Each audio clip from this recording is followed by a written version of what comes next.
Apa yang kita bilang benar sekarang, 100 tahun lagi bisa salah.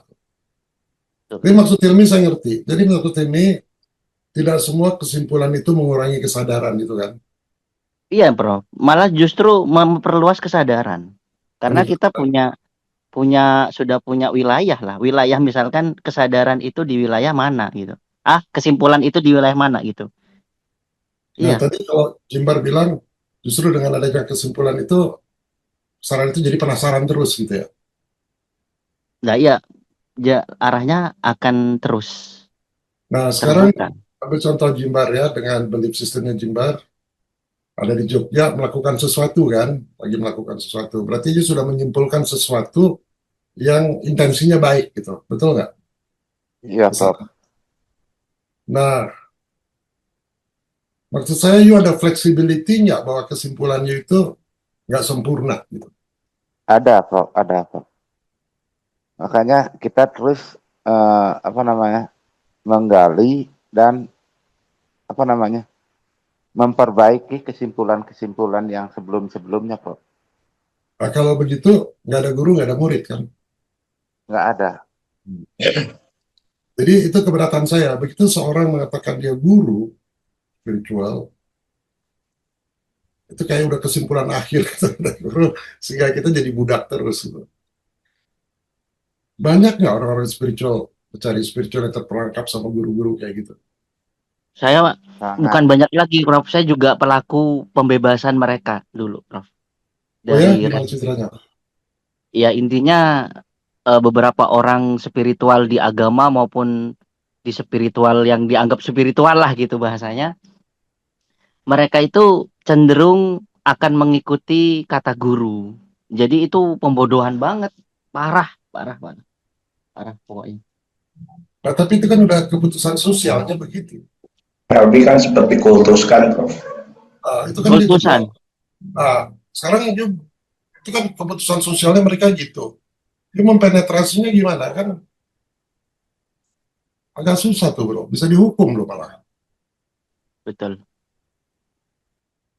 Saya tinggal di daerah yang saya bilang kan, yang saya khawatirkan kan kebodohan ya. Tapi kebodohan itu saya percaya akan kalah sama cinta gitu. Tapi nggak bisa immediately bro.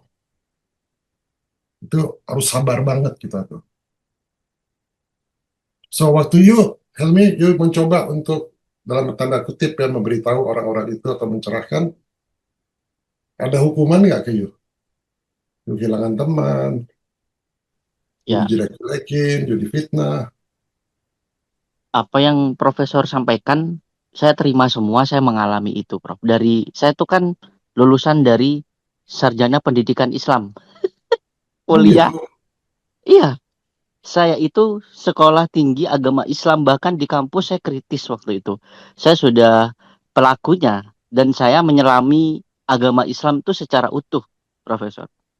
Nah, di sini sanksi sosial saya sebagai guru agama itu, saya dijauhi murid-murid saya karena mereka kaget tiba-tiba seorang mungkin yang dianggap ustadz tadi mengajarkan tentang keateisan mungkin saya katakan gitu ya.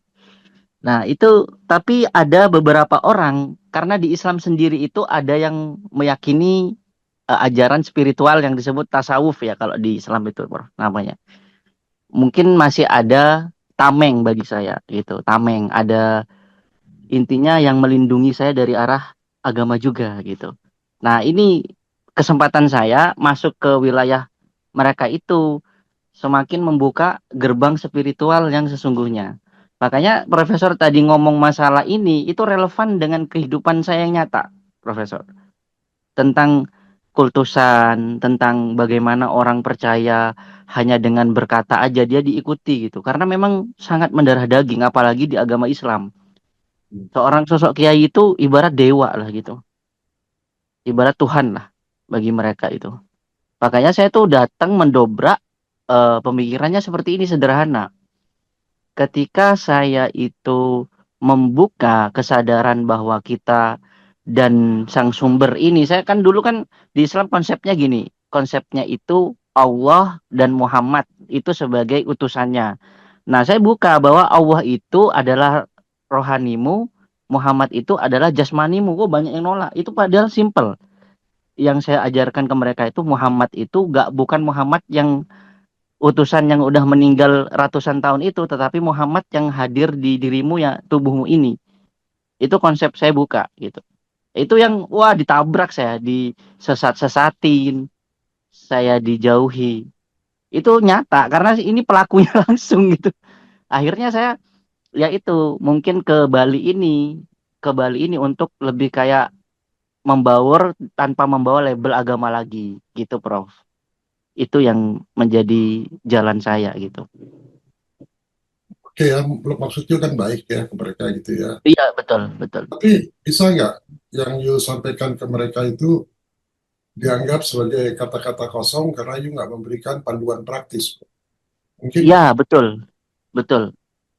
Ada yang nyampai karena memang gini, Prof. Kan kita itu tergantung bagaimana dasar orangnya dulu. Kita berbicara kepada orang yang kalau dia sudah memang sama terbuka dari dalam, itu apapun jalan yang saya katakan itu akan nyampe. Tapi bagi yang masih terjebaknya parah, ya yang seperti Profesor katakan itu, jadi sudah kosong gitu. Enggak. Sebenarnya you mau berikan mereka jangan memutuskan, dia harus bebaskan pikirannya gitu ya. Iya, Tapi gimana kita mau mengatakan itu kepada mereka karena saya anggap mereka-mereka itu punya kondisi mental yang serius. Itu kan kondisi betul. mental, bukan sakit jiwa ya, maksud saya kondisi mental. Mentalnya kan sudah di Doktrin, ya sudah di seperti itu. Jadi iya mungkin kita dibikin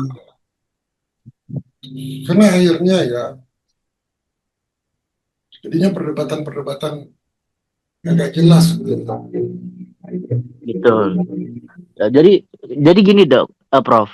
Masalahnya nih, karena sudah tertanamnya doktrin yang mengakar tadi dengan taklid buta atau disebut dengan percaya dari dulu, dari dasar dia kecil itu kan saya aja kan sudah mengalaminya ini. Ini saya keluar dari situ itu kayak kayak gini nih, kayak akar yang sudah serabut yang mengakar di tanah susah dicabut. Itu susah loh, Prof, Iya, kenyataannya. susah, Sulit. Sulit banget itu. Karena saya mengalaminya gitu. Dari itu gitu. susah, bro, susah. Nanti juga ya kalau kita bilang ini ada orang ateis atau antiteis atau orang beragama atau orang yang tercerahkan. Sebenarnya ya kalau kita pikir kita semua nggak tahu apa yang akan terjadi nanti kan. Apakah dia Betul, beragama, apakah dia nggak tahu kan. Kita kan nggak tahu. betul, betul. Di pendekatannya gimana kalau gitu? Sama seperti orang bilang kalau dia mati dia ketemu 72 bidadari kan. Kan dia nggak tahu apa yang akan terjadi. Sama dengan orang ateis juga. Dia bilang ada Tuhan, dia nggak tahu apa yang akan terjadi. Jadi posisinya, makanya ini beyond spirituality bro. Kita udah nggak bicara spirituality lagi. Ya, Kita harus bicara mekanismenya, strukturnya, cara sehingga nggak bisa didebate dulu. Kita udah nggak bicara yang gitu-gitu lagi, nggak bicara dogma lagi, nggak bicara doa, nggak bicara dogma. Kalau pemahaman saya sih memang harus ada roadmap-nya gitu, spiritual itu. Goal set-nya apa gitu. Jadi kan kalau di Islam sendiri kan cuma sampai 4 tasawuf itu kan. Syarikat, tarekat, hakikat, marifat. Marifat itu baru mengenal Allahnya gitu. Itu tuh udah mereka anggap sebagai puncak kesempurnaannya gitu. Padahal di ajaran Jawa sendiri ada ke Manunggaling Kala Gusti gitu yang saya Siti Jenar itu kan.